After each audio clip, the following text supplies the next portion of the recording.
সকলো অসমবাসী ৰাইজলৈ আমি ঈদুল ফিতৰৰ শুভেচ্ছা আমাৰ বাদলিপাৰ মুছলিম সমাজৰ পৰা যাচিছোঁ আৰু লগতে সকলো দিনদৰেদি ভাই মুছলমানসকলক আৰু লগতে সকলো ধৰ্মৰ লোকসকলক আমি বাৰ্তা দিব খুজিছোঁ যে সকলো সময়তে আমাৰ শান্তি সম্প্ৰীতি যাতে আমি বজাই ৰাখিব পাৰোঁ, আমি শান্তিৰ হিচাপে যাতে দেশখনত বসবাস কৰিব পাৰোঁ, তাৰ কাৰণে সকলোৱে মংগল কামনা কৰিব। ইয়াকে আমাৰ এই আনন্দৰ উৎসৱত আহি আমাৰ সাংবাদিক বন্ধুসকল উপস্থিত হৈ আমাৰ বাৰ্তা সকলো অসমবাসীৰ ৰাইজলৈ বিয়পাই নিয়াৰ বাবে ধন্যবাদ যাচিছোঁ। ইয়াৰ উপৰিও প্ৰথমতে মই ক'ব বিচাৰিছোঁ যে আমাৰ সমূহ অসমবাসী, ভাৰতবাসী, বিশ্ববাসী সকলো ৰাইজকে আমি ঈদৰ ওলগ জনাইছোঁ আৰু ঈদৰ শুভেচ্ছা জ্ঞাপন কৰিছোঁ। আৰু এইবাৰ আমাৰ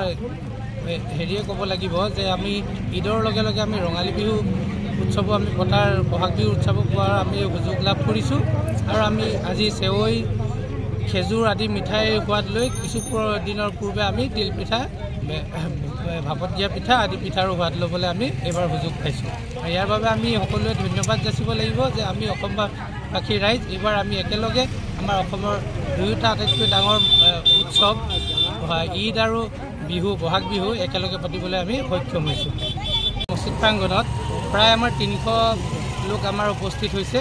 আৰু আমাৰ 300 লোকে একেলগে আমি উপস্থিত হৈ আনন্দ উল্লাসৰ মাজেদি ঈদৰ নামাজ পঢ়িলোঁ আৰু এই ঈদৰ নামাজৰ জৰিয়তে আমি বিশ্ববাসীৰ শান্তিৰ বাবে আমি দুৱাও প্ৰাৰ্থনা জনালোঁ।